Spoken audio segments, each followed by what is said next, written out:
वटपौर्णिमा हा सण 29 जूनला आहे. ज्येष्ठ महिन्यातील पौर्णिमा तिथीला वटपौर्णिमा साजरी केली जाते. विवाहित महिलांसाठी अत्यंत महत्त्वाचा आणि पवित्र मानला जाणारा हा दिवस आहे. कोणत्या मुहूर्तावर पूजा करावी, त्यासाठी साहित्य काय, पूजा कशी करावी, संपूर्ण माहिती. विवाहित महिलांसाठी अत्यंत महत्त्वाचा आणि पवित्र मानला जाणारा वटपौर्णिमा हा सण 29 जूनला आहे. ज्येष्ठ महिन्यातील पौर्णिमा तिथीला वटपौर्णिमा साजरी केली जाते. ह्या दिवशी महिला आपल्या पतीच्या दीर्घायुष्यासाठी आणि 7 जन्माच्या साथीसाठी वडाच्या झाडाची पूजा करतात व उपवास ठेवतात. वटपौर्णिमा 2026 तारीख आणि शुभ मुहूर्त. उदय तिथीनुसार यंदा वटपौर्णिमा सोमवार 29 जून 2026 रोजी साजरी केली जाईल. पौर्णिमा तिथी प्रारंभ 29 जून 2026 रोजी पहाटे 3:07 पौर्णिमा तिथी समाप्ती 30 जून 2026 रोजी पहाटे 5:27 पूजेचा सर्वोत्तम मुहूर्त 29 जून रोजी सकाळी 6:30 ते दुपारी 12:30 ह्या वेळेत पूजेचा शुभ मुहूर्त आहे. पूजेसाठी लागणारे आवश्यक साहित्य: हळदी कुंकू, अक्षदा, फुले आणि दिवा. वडाला बांधण्यासाठी पांढरा सुती दोरा किंवा कापसाचे सूत, बांगड्या, मंगळसूत्र व इतर सौभाग्याचे साहित्य. विड्याची पाने, पाण्याचा कलश, आंबा आणि इतर 5 प्रकारची फळे. वटपौर्णिमा संपूर्ण पूजाविधी. वटपौर्णिमेच्या दिवशी महिलांनी सूर्योदयापूर्वी उठून पवित्र स्नान करावे. त्यानंतर पारंपरिक नवीन आणि सुंदर वस्त्र परिधान करून सौभाग्य अलंकार परिधान करावेत. पूजेच्या ठिकाणी किंवा वडाच्या झाडाजवळ जाऊन सर्वप्रथम मनोभावे पूजा करावी. वडाच्या झाडाला पाणी अर्पण करावे. त्यानंतर हळद कुंकू, अक्षदा, फुले आणि 5 प्रकारची फळे अर्पण करावीत. सावित्री देवीची पूजा करून सौभाग्य अलंकार अर्पण करावेत आणि शेवटी आरती करावी. वडाच्या झाडाला सुती पांढरा दोरा किंवा कच्चा सूत गुंडाळून प्रदक्षिणा माराव्यात. प्रत्येक फेरी मारताना मनापासून पतीच्या दीर्घायुष्याची आणि 7 जन्माच्या साथीची प्रार्थना करावी. पूजा पूर्ण झाल्यानंतर वडाच्या झाडाजवळ बसून किंवा घरी आल्यावर सत्यवान आणि सावित्रीची पौराणिक कथा आवर्जून ऐकावी किंवा वाचावी. वटपौर्णिमेला वटवृक्षाची म्हणजेच वडाच्या झाडाची पूजा केली जाते. वडाच्या झाडामध्ये ब्रह्मा, विष्णू आणि महेश ह्या त्रिही देवांचा वास असतो. तसेच सावित्रीने याच वृक्षाखाली आपल्या बुद्धीच्या आणि पतिव्रतेच्या जोरावर यमराजाकडून सत्यवानाचे प्राण परत आणले होते. या कथेतून प्रेरणा घेत सुवासिनी सावित्रीप्रमाणे आपल्याही अखंड सौभाग्य मिळावे म्हणून वटपौर्णिमेचे व्रत करतात. नशीब उजळवण्यासाठी ज्येष्ठ पौर्णिमेचे 5 सोपे उपाय. जर तुमच्या कामात वारंवार अडथळे येत असतील किंवा आर्थिक चणचण भासत असेल तर या शुभ तिथीला खालील उपाय आवर्जून करावेत. माता लक्ष्मीला खीर अर्पण करावी. पौर्णिमेच्या रात्री माता लक्ष्मीला दुधाची आणि तांदळाची खीर अर्पण करावीत. यामुळे घरात स्थिर लक्ष्मीचा वास राहतो आणि पैशाची चणचण दूर होते. चंद्राला अर्घ्य देणे. पौर्णिमेच्या रात्री चंद्र पूर्ण रूपात येईल तेव्हा एका तांब्याच्या किंवा चांदीच्या पात्रात पाणी, थोडे दूध, अक्षता आणि पांढरी फुले टाकून चंद्राला अर्घ्य द्यावे. ह्यामुळे कुंडलीतील चंद्रग्रह बलवान होतो आणि मानसिक शांतता लाभते.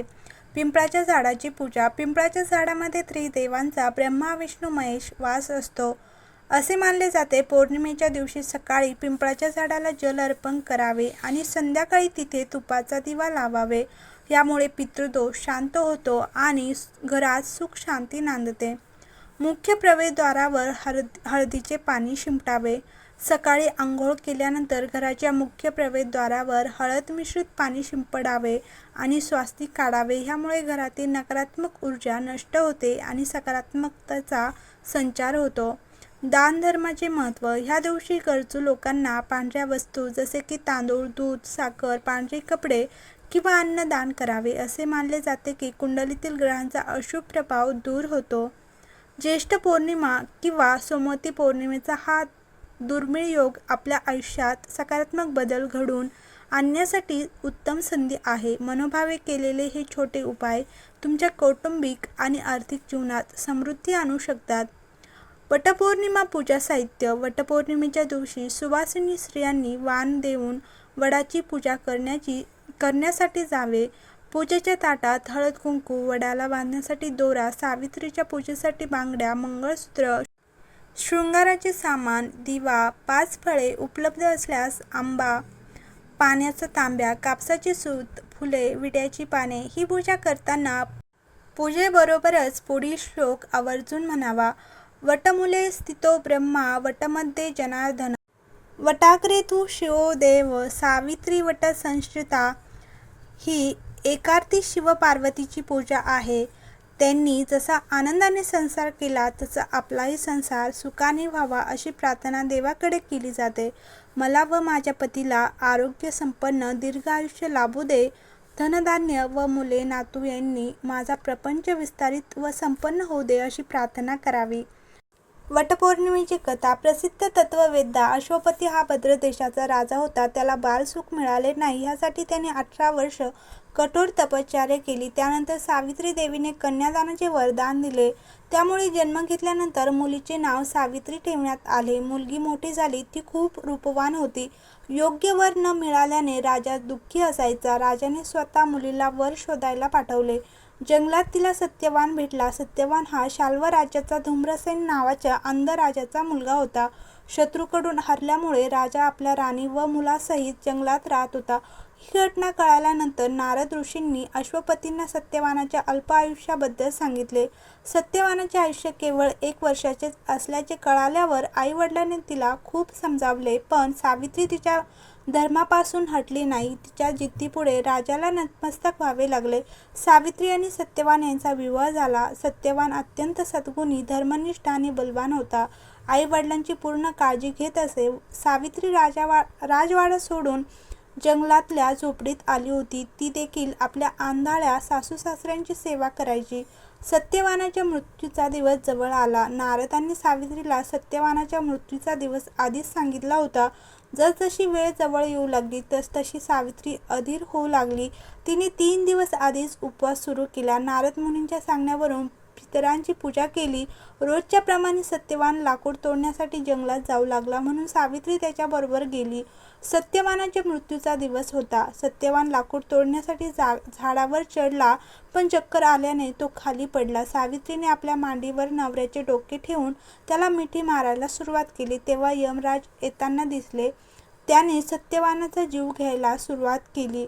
सावित्री ही यमराजाच्या मागे मागे चालू लागली. त्याने खूप नकार दिला, पण सावित्री म्हणाली, माझा नवरा जिथे जातो तिथे मला जायचे आहे. वारंवार नकार देऊनही सावित्री मागे पुढे चालत राहिली.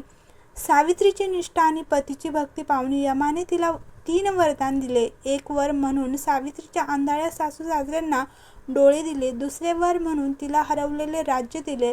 तिसरे वरदान म्हणून सावित्रीने संतान प्राप्तीचे वर मागितले. कोणतेही विचार न करता यम प्रसन्न झाला आणि तथास्तु म्हणाला.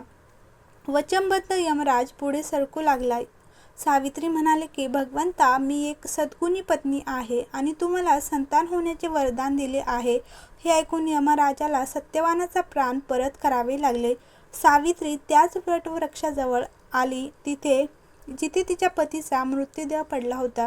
सत्यवान जिवंत झाला. आई वडिलांना दिव्य प्रकाश मिळाला आणि त्याचे राज्यही परत आले. अशा प्रकारे सावित्री सत्यवान दीर्घकाळ राज्याचे सुख उपभोगत राहिले. सत्यवानाचे प्राण सावित्रीने वडाच्या झाडाखालीच परत मिळवले. ह्या कारणामुळे ज्येष्ठ महिन्यात पौर्णिमेला स्त्रिया वडाच्या झाडाची पूजा करून उपवास करतात व वटसावित्री व्रत आचरतात. वटसावित्री व्रत पाळल्याने व ही कथा ऐकल्याने व्रत करणाऱ्यांच्या वैवाहिक जीवनात सर्व संकटे दूर होतात.